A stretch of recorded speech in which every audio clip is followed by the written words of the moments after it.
I'm Helen Paul with Cushman and Wakefield. Today, we're at the headquarters of RDS Same Day Delivery with CEO Larry Zogby. Thank you, Larry. Thank you for having me, and I appreciate you and your team coming down to say hello. Once again, my name is Larry Zogby. I'm the CEO of RDS Same Day Delivery, and I'm celebrating 38 years being in business, and we're officially here in Long Island City for the past 6 years. I would say a third of my business right now, we work in the medical community. Think about delivering, picking up and delivering specimen, pharmaceuticals, organs, medical equipment, and the other 65% more or less is corporate America. So in many ways, invisible backbone to New York City. Well, if you think about that, during COVID, we delivered over 500,000 meals to the frontline heroes and community-based organizations. Amazing. So definitely want to touch on that later in the conversation. You were operating in Manhattan for a really long time. Prior to COVID, you relocated the business right here to Long Island City. Tell us about this location and why it's so strategic for servicing your clients and doing what you guys do. It's a great story. So we outgrew our corporate headquarters in the city, it became dysfunctional, and we needed to move. And so I started looking at mixed-use properties where you had 10,000 square feet on the first floor and apartment buildings on top, and my brother got a little nervous. He thought we were going to overbuy. And my brother actually found this place from his home in Florida. And I showed up here in Long Island City, and as soon as I walked through the doors, I knew this could be home. What I didn't realize at the time, how pivotal this Long Island City and my corporate headquarters, why it's so important. We are 5 blocks from the 59th Street Bridge. We're in the city in 20 minutes. We're in the Bronx in 20 minutes. We're in Williamsburg in 20 minutes. And we have all the natural highways to get to Long Island. And it's fantastic. So it's a logistics home run being in this little pocket of LIC. Absolutely. And primarily how the business functions when you make deliveries into Manhattan. Are we going on Sprinter? Are we going on bicycle? Tell us how it all works. Yeah, so I have a team of over 100 boots on the ground, combination of van drivers, truck drivers, and foot messengers. We don't use bicyclists anymore. We did it in the early 90s, but it was just too many accidents and too many workers' comp claims. So depending on what we're moving, we'll either dispatch foot messengers, vans, or trucks. Terrific. So I mentioned the phrase invisible backbone when we started speaking. You know, the city does not run or does not function without businesses like yours. I work in the logistics space. I know a lot of delivery companies. The only one, or the first one that always comes to mind, is RDS. And part of that is it's your green hoodie. It's the green vans. It's your messengers that I see every single day in Midtown. Was that a strategic decision by you to embrace this branding, and how'd you come up with the branding idea? I failed forward. So think about 2014. I probably, about that time, had an independent contractor model, 1099s. But over time, I switched the model. And when you switch the model and you have this huge investment in vehicles and everything that it takes to run a W-2 employee company, you need to wrap those vehicles. And it comes at a crossroads. You wrap the vehicles, and all of a sudden you could be a target for class action lawsuits. You know, somebody gets hit, oh, they have a lot of money, let's sue them. But let's put that in a parking lot for a second. It was necessary to brand. You cannot have a fleet and that is the cheapest form of branding. But it did take me 2 years to pull the trigger. I didn't know how to do it at the time. I'm reading the guy's books, and ultimately I wrote the check, and he created the brand. So unlimited ROI just based off of this one decision. You could do the fast math on it. Let's just say a wrap lasts 5 years. So if the investment is $4,000, you amortize it over 5 years. It's cheap. I think it's $11 a week. You can't beat it. Total no-brainer. So a few things are happening here. Because traffic moves so slow in the city, at 10 miles an hour or less, our vans they see them all over the place. It's not like you're in the mid-states and they're always on the highways and you see them one at a time. Even you said when you're in the city, you see them all the time. It's true? not a day goes by that I don't see one of your vans. So the hoodie came from, I was interviewing all the employees, and they didn't like my other uniforms, and they felt it wasn't cool. So I was interviewing a lot of my team members, and I said, well, what would be cool? What would you wear with pride? They came up with the hoodie. And for me, I never wanted a hoodie because in my mind, or I had a blind spot, a hoodie represented something else. And then we found a way to make it look cool. And everyone loves it. Great. So RDS went through really a pivotal growth and maturity phase during COVID. You shared with me a little bit about your talent strategy and how you diversified. Can you share with us a little bit about how your model has changed with some of the back office and the infrastructure that you've used to scale the company in the last 5 years? Great question. Yeah, another one where we had to fail forward. So there's a lot of things that we figure out failing forward.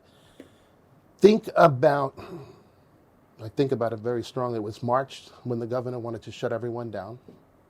So yeah, really now we're coming up on that 5-year anniversary. It's March now. Like we're right in that bubble. So we quickly took a hit for about $166,000 a month. Sales are plummeting just like everybody else. I had to terminate 50 people in one day. It was probably one of the toughest days of my life. I can imagine.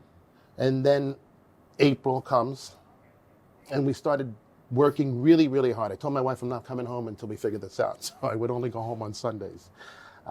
We started to earn contracts. And I spent a lot of time in the street with my teams going to different sites. Everybody was frightened to come out of their homes. So through FaceTime, I would be FaceTiming clients and their clients to put deals together. So think about you ramp up and all of a sudden you start getting $100,000 deals, but I just terminated 50 people. So at that point in time, we decided to recruit people offshore. Now, a year ago, I was dead set against it. But it was through necessity where I needed people immediately to start to service these contracts that I tried it. So we tried it. She did a great job. She was from Central or South America. And she did a great job, and then we had to fire her. I didn't onboard her correctly. And once we reviewed how the right onboarding could happen, if you fast forward today, we have about 20 people in Central and South America actually doing front-facing jobs from property management to inbound sales. I have a woman in Argentina that's booking over $80,000 a month from Argentina. Dispatch support, our safety managers in Panama, inbound customer service, operational support. We recruit from Peru. She might go through 100 or 150 resumes, and then the people that fits passes them off to internal resource here. And these are all key personnel servicing customers and accounts based here in New York City. Yeah, it's seamless. And then we actually share that with our customers, and they're floored by it. And then we're able to pay that forward because they want people just like we have. And so we've given that gift forward to our customers. So you've scaled the company all while maintaining this incredible culture. You walk in the door, people are friendly, they greet you by name. How do you motivate your team? How do you really create this family-like atmosphere in such a competitive, kind of high-stakes business? I'm going to get there in 1 second. So we're going to talk about culture in a second. Can I share a branding story? Please. So you see this wall here? Yes. I'm so proud of this wall. So as we were putting together this office, I would be in communication all by FaceTime video with the designers. And I said, what are we going to do with this wall? And they were stuck. Then nobody can give me an answer. And so I sat down and I just said to myself, I made 2 columns. If the walls can talk, what would they say? And if they can express an emotion, what would that emotion be? And so once I started writing down all those words, then I was able to go through 1,000 photos and start pulling the photos. And so I wanted each photo either to have a smile or be with the client or be with the brand. And then they were able to make it look pretty. But you could feel the energy from these photos. Culture, at the end of the day, is so important to me, and I didn't know that when I was a kid. So now we pay attention first to all of our internal customers or our team. And if we can get that job right, then they're going to take care of my customers. So think of it this way. There's 100+ people that work for us, boots on the ground. I don't get a chance to see them. So 4 or 5 times a year we have events in this office, and they go for about 3 hours, and they're very structured. We practice, drill, and rehearse it. And so what we do is we have fun, food, beverage, games, and they compete with games. And if whoever wins the games, they get to spin the wheel for prizes. And most recently, I purchased a money machine from Amazon. So if they win one of the games that we're playing, then they get to. You ever go into a money machine? Never. You know what they are, right? Yeah, they spill the dollars. And it's just, we'll fill it up with money. They get 20 seconds to grab as much money as they can get. So why is that important?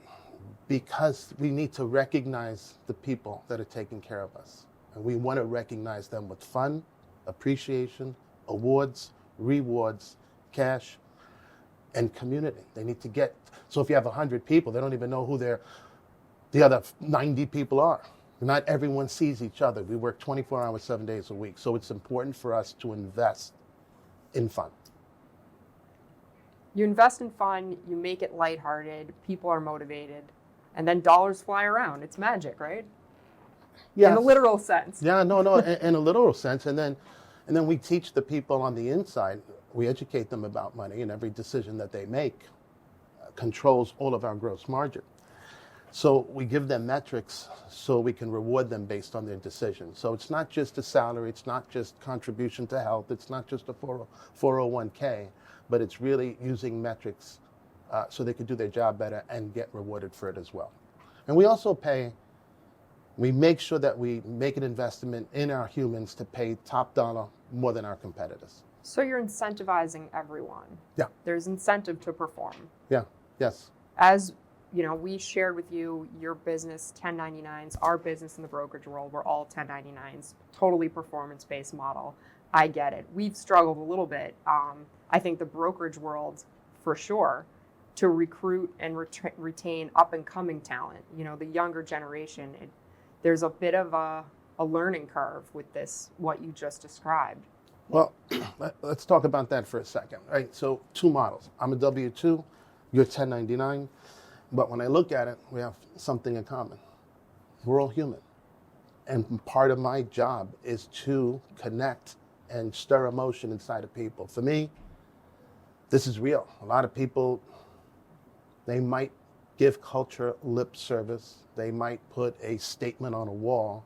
But if we're not intentional about making an investment and having fun, then it's not going to work. No. And I don't set the parties up. We have a strategy meeting, and there's a group of women in my office, and they have a whole way of where they're going to find, how they're going to put this together. So they'll go to Instagram, and they'll find all the fun games. They'll practice those games before we even roll it out for the event that we have. They find a theme. They decorate. They understand everything that has to happen in 3 hours. So it's not just, it's well thought out. It's very intentional. It's very intentional to have fun. Very calculated. Yeah. But who thinks on a day-to-day, or who has time day-to-day that, I'm going to take my time and invest it in fun, that doesn't look like you're going to get an immediate ROI. But you're getting an ROI on loyalty and the production of humanity. If you think about any statistic, there are statistics of how disengaged people are at their job. And it's horrible. How does that translate into customer success? Your people are happy. Does it roll over then to how your customers feel about the service they're getting? Do they see it too? That should be the natural flow. But let's take that one step back. That comes from recruiting. So even if you have a great 3 people that could all do the same job, there's a filter that they have to get past. And that is if they're not fitting the value, the core value of being kind. I can't get the seat. Can't give them the seat. So I only hire the people offshore. Melissa in Human Resource hires every driver. She onboards 100 people. Onboards, offboards, she's in charge of that with her team. But we do take the time to speak about our values and what we're looking for when we're making a selection. And that's important. We've seen a lot of overlap in between what I do and what you do and how we get to success. I think you're a brilliant marketer. You're clearly a brilliant networker. You've really levered the network here in New York City, in Queens in particular. How have some of the local governing bodies and organizations been a benefit to you, and how are you active in the community? Thank you for asking that question. I appreciate the compliment about marketing. I think there is a backstory. I love theater. I love great supermarkets. Think Stu Leonard's. I love high retail, the way they set up their stores. Not that I like to go shopping. So I'm very enamored. Theater and music move me. Retail moves me. And I was always saying to myself, when I got into this space, how could I take those ideas and use all those ideas to move humans? That's where that comes from. And it's interesting because you mentioned things like high street retail. You know, I know you shared with me the apparel business and the fashion industry has become a big growth opportunity for RDS. Fashion is another niche that we do. We do a lot of fashion. Maybe they relate to us because we have a brand. But again, branding and marketing is really, my vision for that is to stir emotion, not for only my internal customers, my team, but my customers. Yeah, what I've learned, it's storytelling is at the heart of sales, right? Yeah. Again, something I learned from you a little bit, if you can tell a story and if you can resonate with someone, it's so much easier to connect with them. But that story's got to come from here. If it's coming from your head, it's not a story, right? So if it's coming from your heart, you can do a lot of things with it. And then how do you leverage that story just like we're doing now? How do we take that content and share it with the world? Authenticity. Yeah. Absolutely. So you said different organizations. So when I came to Long Island City, I felt a little naked, for lack of a better word. I didn't know anybody. Right. I mean, the business community here is very tight-knit. 5 or 6 years, you're still a relative newcomer, but you would never know that. I know everybody now. You know everyone in Long Island City. It was strategic. It was intentional. Being in business for now 38 years, you learn a few things. And so when I got here, we researched who are these organizations like the Long Island City Partnership. What is the Queen's Chamber? And it's not like I needed to belong to another group, but I had to understand why I wanted to connect. So connecting with the Long Island City Partnership was a blessing. He turns me on to Rob Altman, who is a legal lawyer that knows. I know Robert Altman. I do.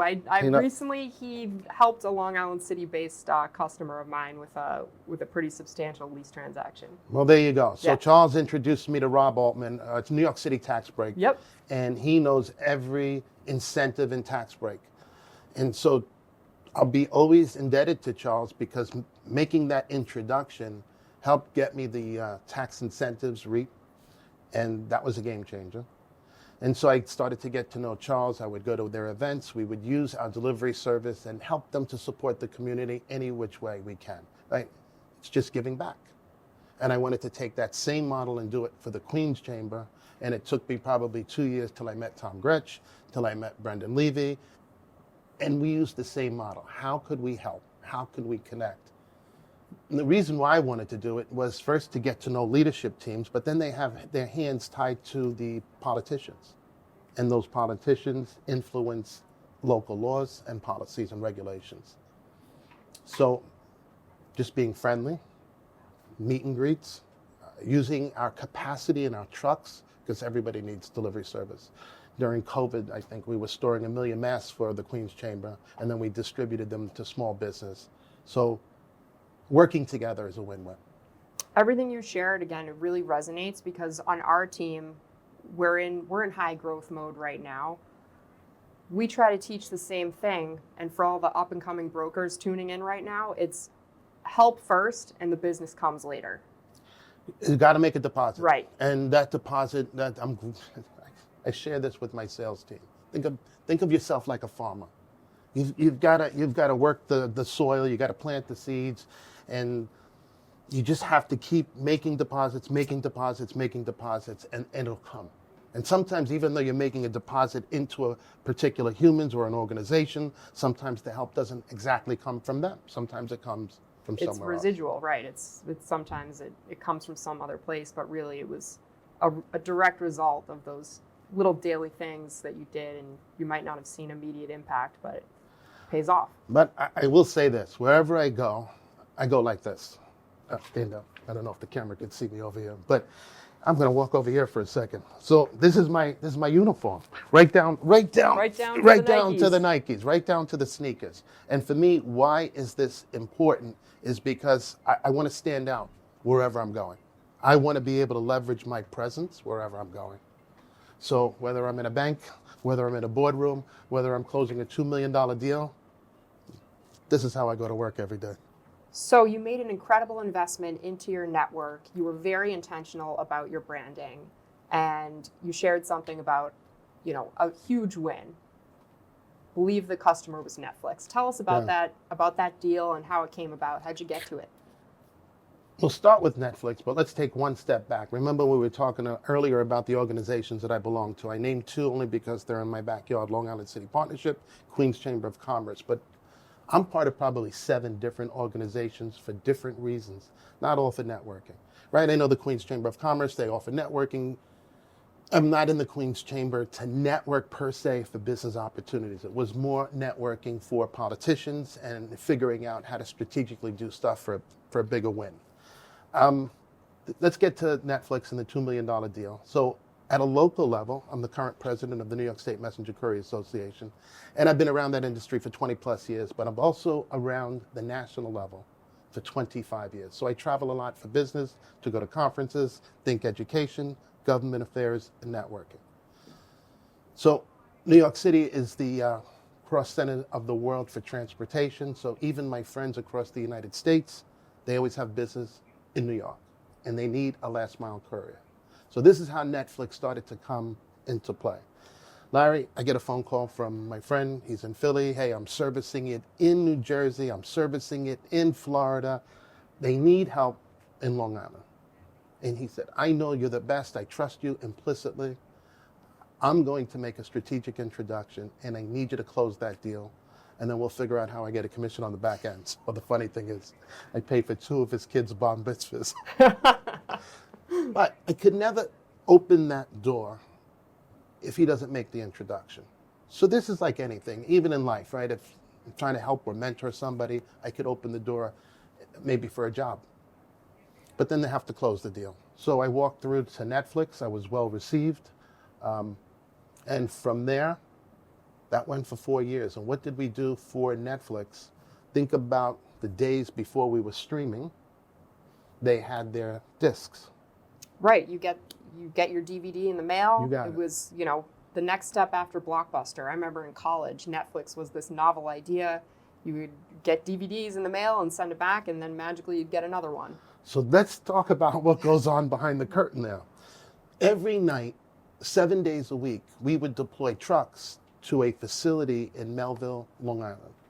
And we'd hit that dock at about 11 o'clock at night, and they would roll on to the trucks. They'd fill a 26-foot truck, 24-foot truck with all their DVDs.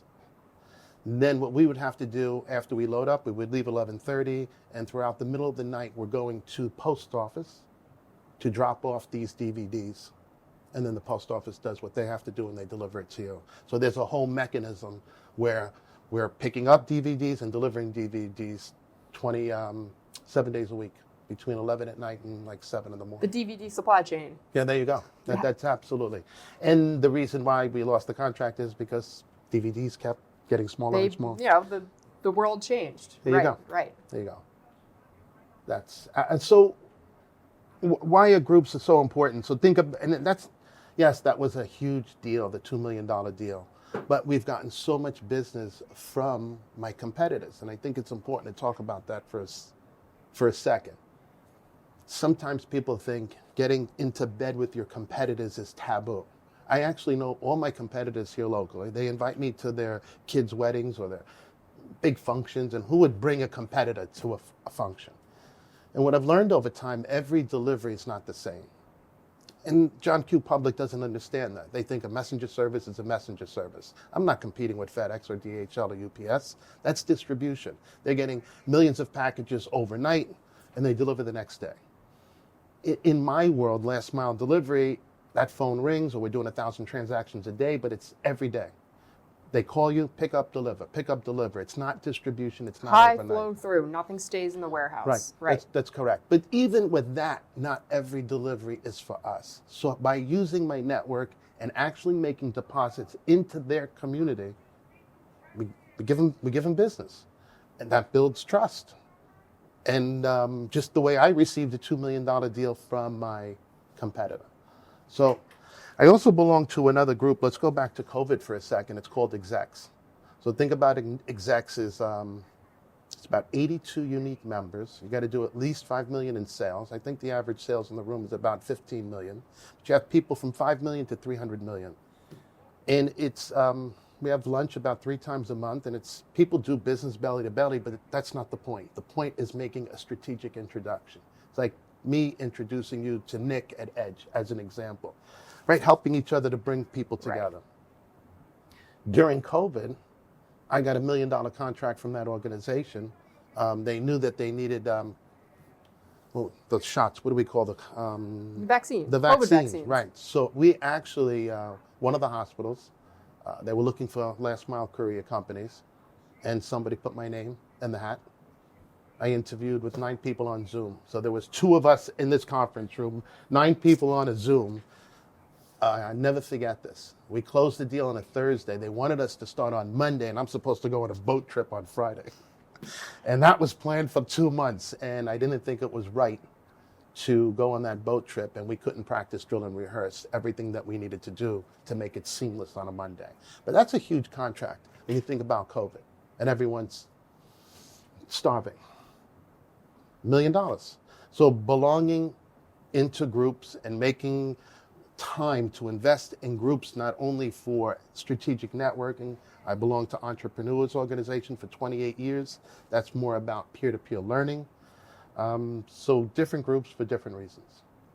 You mentioned something when we first started talking about the importance of this location.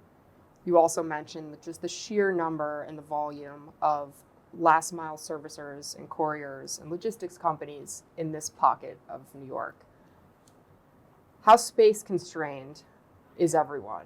Is there enough product so that all of you can function and do what you need to do and service the city of New York? Are there enough warehouse facilities available? And are they functional in a way that helps you do your job? It's a great question. I'm going to answer it this way. I don't know if I can answer it the way you want me to. But I do know it was a blessing to come here. Right, so I get here in 2019. I'm going to answer that question. 13 months later, COVID comes. So I made a substantial investment to come here, lease and the investment. COVID comes, and I thought my career was over. I really went to my office, the office we were in like 10 minutes ago. So you thought, COVID's here, look, business has come to a screeching halt. Yeah. I'm going to have to shut this down. Yeah. I'm going to have to lay off everyone and, I thought my career was over. Right.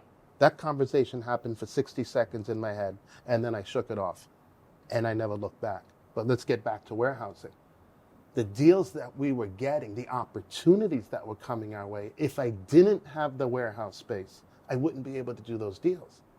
So if I was still in New York City and COVID came, I couldn't work those deals because we needed the space. Right. And we needed a lot of space to be able to receive, to be able to do everything we needed to do to make that happen.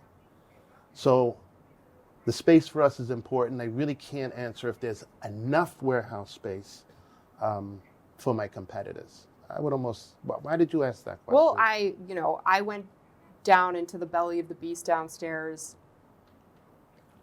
You've masterminded everything. Everything goes exactly into its right place. There's just enough space. It's like a jigsaw puzzle, right? So, okay, I'm glad you brought that up.